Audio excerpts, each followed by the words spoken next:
ఆ రోజు డేట్ మే 2, 2026 తెల్లవారుజామున స్పిరిట్ ఎయిర్లైన్స్ ఎలాంటి ఒక మెసేజ్ని అయితే దాని యొక్క కస్టమర్స్కి అసలు ఎప్పటికీ కూడా పంపకూడదు అనుకుంటుందో అలాంటి ఒక మెసేజ్ని పంపించింది.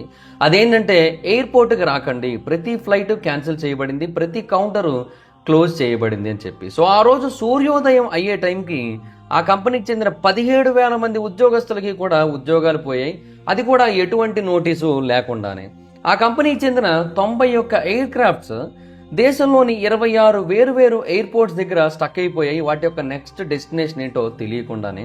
అండ్ కొన్ని వందల వేల ప్యాసింజర్స్ నిద్ర లేచిన తర్వాత వాళ్ళకి కనబడిన మెసేజ్ ఏంటంటే వాళ్ళ ఫోన్లో ఏదైతే టికెట్ ఉందో ఆ టికెట్ ఇక మీదట ఏమాత్రం ఉపయోగం లేదు, ఈవెన్ నాలుగు గీసుకోవడానికి కూడా పనిచేయదు, ఎందుకంటే అది డిజిటల్ టికెట్ కాబట్టి.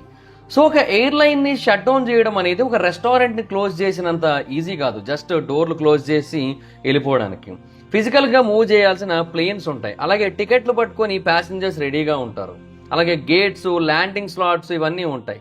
అండ్ వేరే ఎయిర్లైన్స్ కూడా వీటికి తగ్గట్టుగా వర్క్ చేస్తూ ఉంటాయి. అండ్ గేట్ల దగ్గర ఉన్న ప్లేన్స్ ఏవైతే ఉన్నాయో వాటిని మూవ్ చేయడానికి కూడా అవ్వదు.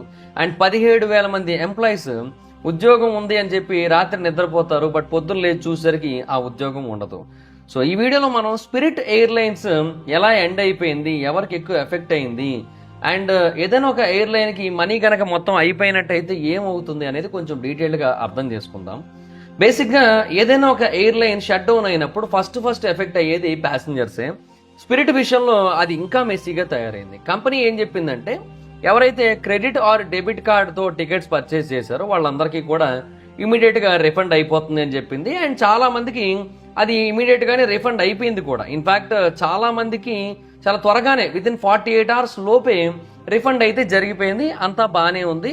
ఒక రెగ్యులర్గా స్పిరిట్ ప్యాసింజర్ అయినట్టయితే వాళ్ళకి బాగానే రిఫండ్ అయిపోయింది. బట్ అందరూ అంత అదృష్టవంతులు కాదు. ఒకవేళ ఎవరైనా ట్రావెల్ ఏజెన్సీ ద్వారా కనుక బుక్ చేసినట్టయితే అది చాలా పెద్ద ప్రాబ్లం. బేసిక్గా చాలా మంది స్పిరిట్ కస్టమర్స్ అలాగే బుక్ చేస్తారు.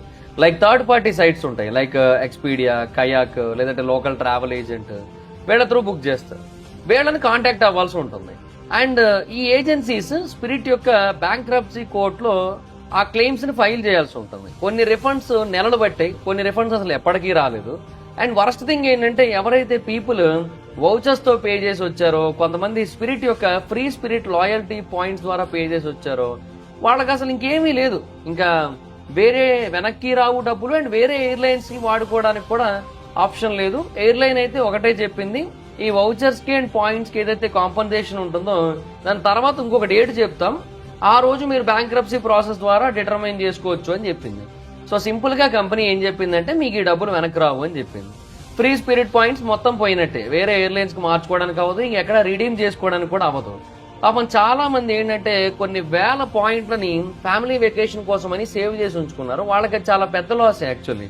అండ్ ఇంకో ట్విస్ట్ ఏంటంటే కొంతమంది మిడ్ ట్రిప్లో ఉంటారు, అంటే వాళ్ళు స్పిరిట్ ద్వారా వాళ్ళ యొక్క డెస్టినేషన్కి వెళ్ళి మళ్ళీ వెనక్కి వద్దాం అనుకుంటారు కొద్ది రోజుల తర్వాత. తీరా చూస్తే అసలు ఆ కంపెనీ ఏమి ఉండదు. అది పెద్ద ప్రాబ్లం అనమాట. అండ్ వాళ్ళకి రిఫండ్స్ రావడానికి చాలా టైం పడుతుంది. సో అందువల్ల వాళ్ళు లిమిటెడ్ బడ్జెట్స్తో వేరే సిటీస్లో స్టక్ అయిపోతారు, ఎటువంటి బ్యాకప్ ప్లాన్ కూడా లేకుండా. సో ఈ టైంలో డిపార్ట్మెంట్ ఆఫ్ ట్రాన్స్పోర్టేషన్ ఎంటర్ అవుతుంది. Department of transportation rescue fares అని చెప్పి ఒక కాన్సెప్ట్ తీసుకొని వచ్చింది. 9 వేరు airlines, United, Jet Blue, Delta, American, South West, Frontier, Allegiant, Avelo, Breeze, వీటన్నిటికీ కూడా రేట్లు తగ్గించమని చెప్పింది. అండ్ వాళ్ళు కూడా సరే అని చెప్పారు. సో స్పిరిట్ ఏవైతే రూట్స్లో తిరుగుతుందో ఆ రూట్స్ ఇప్పుడు ఇవన్నీ తిరుగుతూ ఉంటాయి కదా, ఇవన్నీ కూడా డిస్కౌంటెడ్ టికెట్స్కి వాళ్ళ యొక్క ప్యాసింజర్స్ని తిరిగి తీసుకొని రావడం మొదలుపెట్టింది. యునైటెడ్ బేసిక్గా చాలా రూట్స్లో $199కే తీసుకొని వెళ్ళింది, లాంగర్ రూట్స్ని $299కే తీసుకొని వెళ్ళిపోయింది. జెట్ బ్లూ కూడా వన్ వే ఫేర్స్ని $99కి తగ్గించింది ఆ టైంలో. అండ్ డెల్టా అండ్ అమెరికన్ కూడా చాలా రూట్స్లో ప్రైస్ని అయితే తగ్గించింది. అండ్ సౌత్ వెస్ట్ కూడా వాళ్ళ యొక్క టికెట్ కౌంటర్స్ దగ్గర కొద్ది రోజుల పాటు ప్రైసెస్ తగ్గించింది. బట్ ఇక్కడ ఒక ప్రాబ్లం ఉంది, ఈ డీల్స్ అన్ని కూడా టెంపరీ, కొన్ని రోజులు లేదంటే మహా అయితే ఒక వారం రోజులు ఉంచుతారు.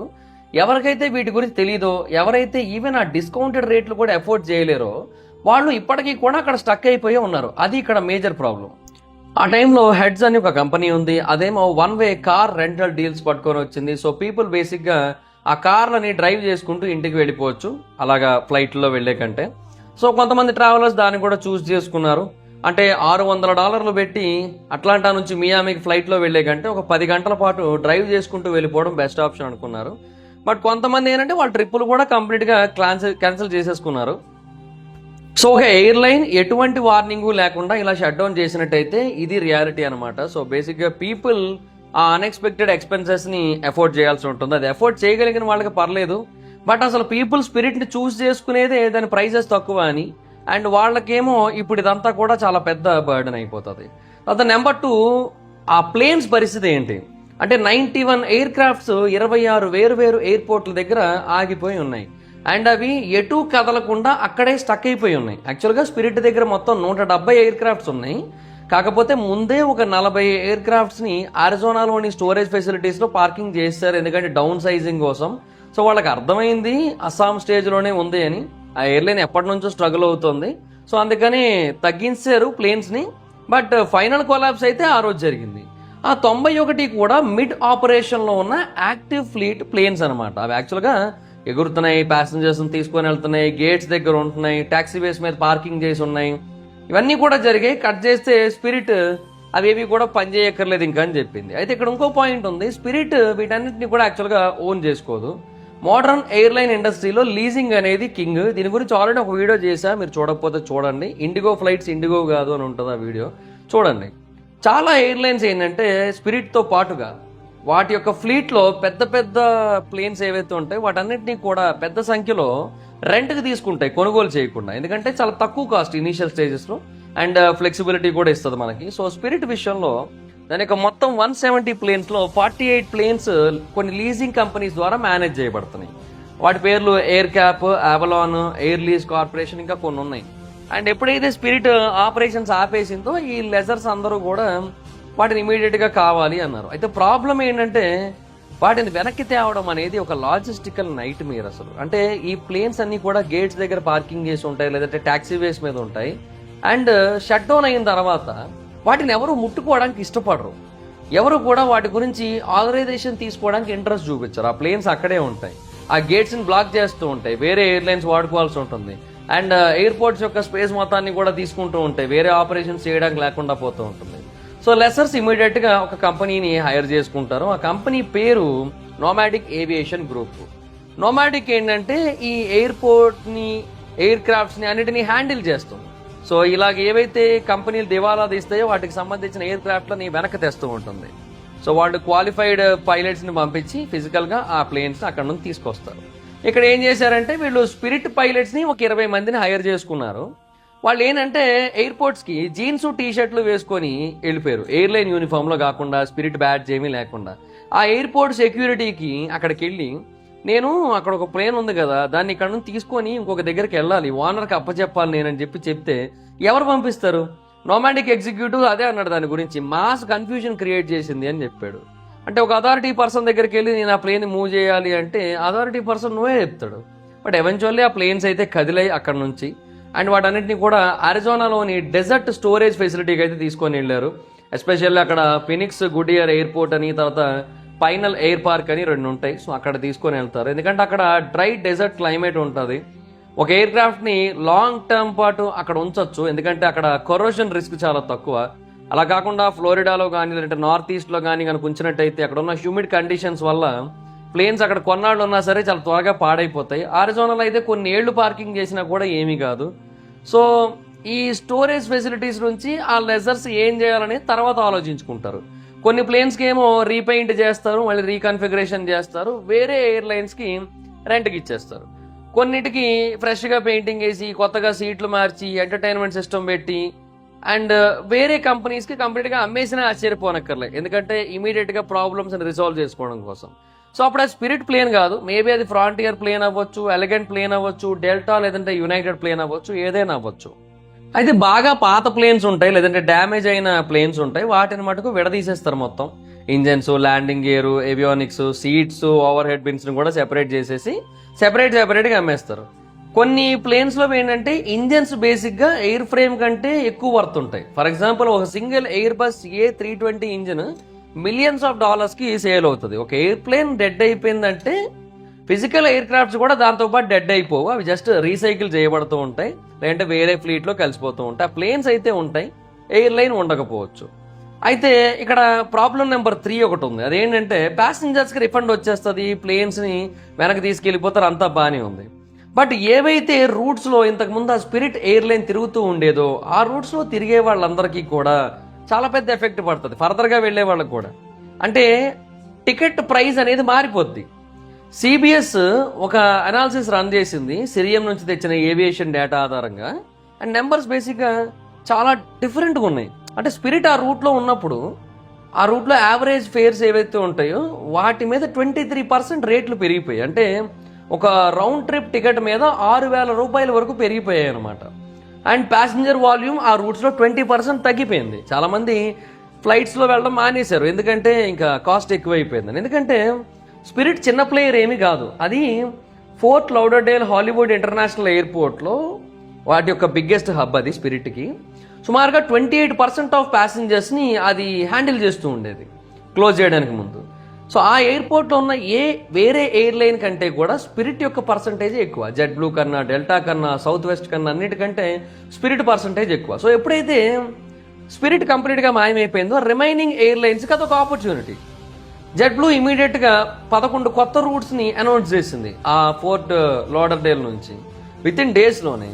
అంటే గ్యాప్ను చూశారు, ఇమీడియట్గా మూవ్ అయిపోయారు. అలాగే అమెరికన్ అండ్ యునైటెడ్ కూడా పెద్ద పెద్ద ప్లేన్స్ని తీసుకొస్తున్నారు, అండ్ వేరే రూట్స్లో కూడా ఫ్లైట్స్ వేస్తున్నారు. అంతకుముందు స్పిరిట్ ఏ రూట్స్లో తిరిగేదో అవన్నీ కూడా చేస్తున్నారు అనమాట. సో కొన్ని రూట్స్ ఏంటంటే బేసిక్గా స్పిరిటే అక్కడ ultra low cost option, and ఆ రూట్స్లో స్పిరిట్ తప్ప ఇంకెవరు తిరగలేరు కూడా. అలాంటి రూట్స్లోకి వాళ్ళు కూడా వెళ్ళట్లేదు.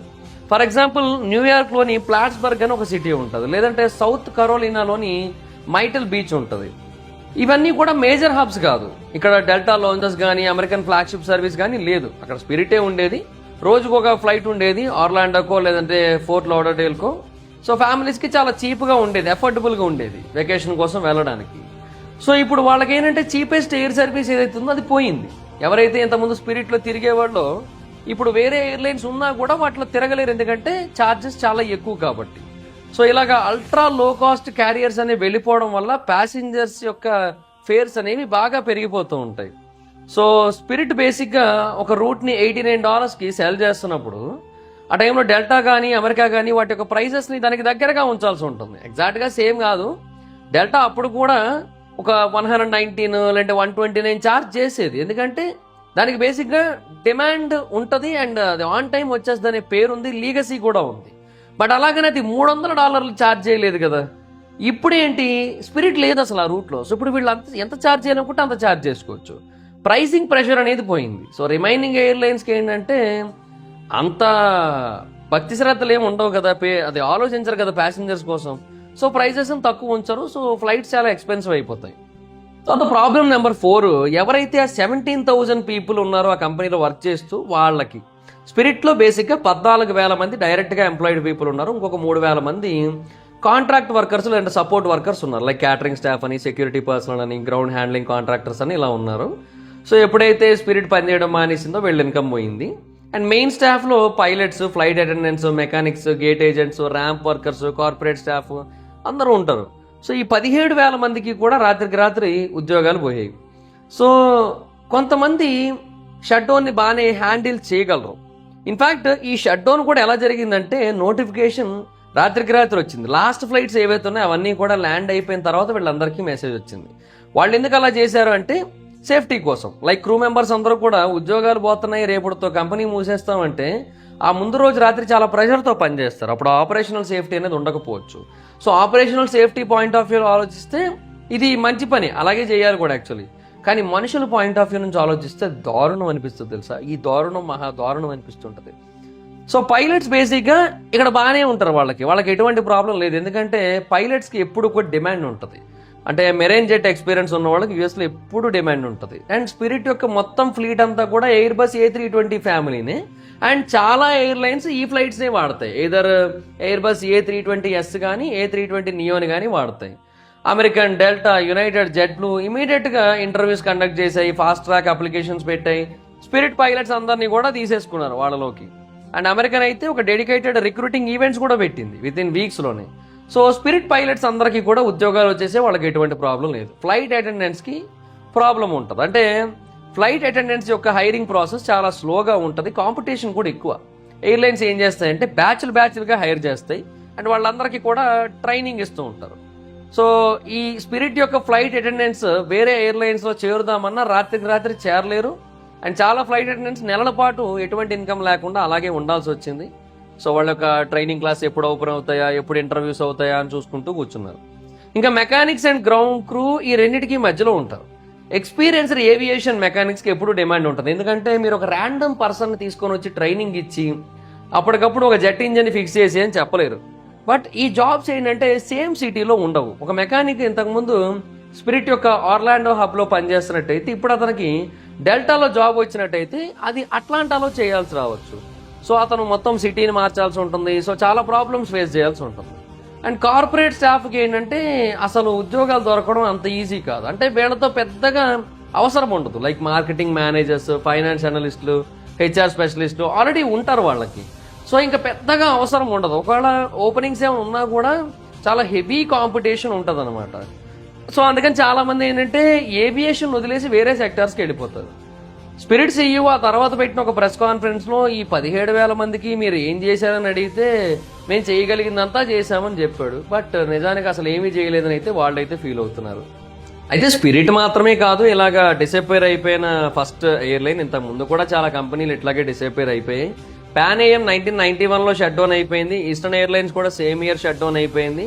TWA అమెరికన్ ఎయిర్లైన్స్ చేత 2001లో అబ్జర్వ్ చేయబడింది. అండ్ మోనార్చ్ ఎయిర్లైన్స్ కూడా 2017లో యూరోప్లో కొలాప్స్ అయిపోయింది. తర్వాత థామస్ కుక్స్ ఎయిర్లైన్ కూడా 2019లో ఇలాగే డిసప్పేర్ అయిపోయింది. సో ఈ ప్యాటర్న్ చూస్తే చాలా కన్సిస్టెంట్గా ఎయిర్లైన్స్ ఇట్లా స్క్వీజ్ అయిపోతున్నాయి. కాస్ట్లు పెరిగిపోవడం వల్ల, అప్పులు పెరిగిపోవడం వల్ల, క్యాష్ అయిపోవడం వల్ల. ఆ టైంలో ఏంటంటే ఎయిదర్ వేరే వాళ్ళు కొనుగోలు చేస్తారు, లేదంటే వీళ్ళు దివాళా తీస్తారు, బ్యాంక్రప్సీ ఫైల్ చేస్తారు, లిక్విడేట్ చేసేస్తారు మొత్తం. స్పిరిట్కి ఏంటంటే ఇంకొన్ని ఎక్స్ట్రా లేయర్స్ ఉన్నాయన్నమాట. వాళ్ళకి ఆల్రెడీ డీప్ ఫైనాన్షియల్ ట్రబుల్ ఉంది ఎప్పటి నుంచో. అండ్ ప్రాట్ అండ్ విట్నీ వాళ్ళ ఇంజన్స్ ఉంటాయి కదా, వీళ్ళు అవే కొంటారు. అవి ఏంటంటే డజన్ల కొద్దీ కింద ఉండిపోయాయి. అంటే సరిగ్గా పని చేయక వాటి ఉన్న ప్రాబ్లమ్స్ వల్ల ఆ ప్లేన్స్ కూడా కిందే ఉండిపోవాల్సి వచ్చింది. అండ్ ఇన్ఫ్యాక్ట్ A320 నియో కొత్త ప్లేన్స్, కొత్త ఇంజన్స్, అవి కూడా మ్యానుఫ్యాక్చరింగ్ డిఫెక్ట్ వల్ల టర్బైన్ డిస్క్ల దగ్గర క్రాక్స్ వచ్చేసాయి. సో వాటిని కూడా పక్కన పెట్టాల్సి వచ్చింది. సో ప్యాసింజర్స్ని వేసుకొని తిరగాల్సిన ప్లేన్స్ రీప్లేస్మెంట్ కోసం వెయిట్ చేస్తుంది. స్పిరిట్కి కాంపెన్సేషన్ వచ్చింది ప్రాట్ అండ్ విట్నీ నుంచి, బట్ అది సరిపోదు. ఎందుకంటే ప్లేన్ ఒక ఎయిర్పోర్ట్లోనో లేదంటే ఎయిర్ స్ట్రిప్లోనో అలా ఉంది అంటే అది రెంట్ పే చేయాల్సి ఉంటుంది. ఆ రెంట్ ఎవరు కడతారు? ఎవరు కట్టరు కదా. ఆ తర్వాత జెట్ బ్లూ వాళ్ళు యాక్చువల్గా దీన్ని కొనుగోలు చేద్దాం అనుకున్నారు. But Biden department of justice దీన్ని ఆపేసింది యాంటీ ట్రస్ట్ గ్రౌండ్స్ కింద ఎర్లీ 2024లో. యాక్చువల్గా జెట్ బ్లూ స్పిరిట్ని కొనుగోలు చేయడానికి $3.8 బిలియన్ ఆఫర్ చేసింది. దానికి ఉన్న అప్పులన్నీ నేను క్లియర్ చేస్తాను, నాకు మొత్తం అమ్మేసి నేను $3.8 బిలియన్ ఇస్తాను అని చెప్పింది. ఆ డీల్ కనుక అయినట్టయితే 5th లార్జెస్ట్ ఎయిర్లైన్ క్రియేట్ అయ్యేది యుఎస్లో.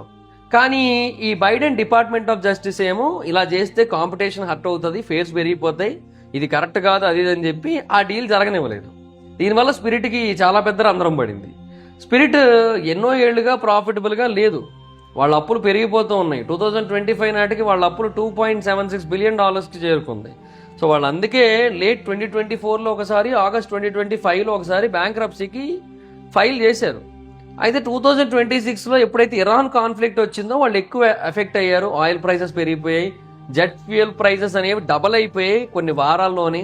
సో ఇది ఒక ultra low cost carrier spirit, దీనికి ఫ్యూయల్ అనేది బిగ్గెస్ట్ ఎక్స్పెన్స్. సో ఎప్పుడైతే ఫ్యూయల్ డబల్ అయిపోయిందో వాళ్ళ మ్యాక్స్ పనిచేయడం మానేసింది.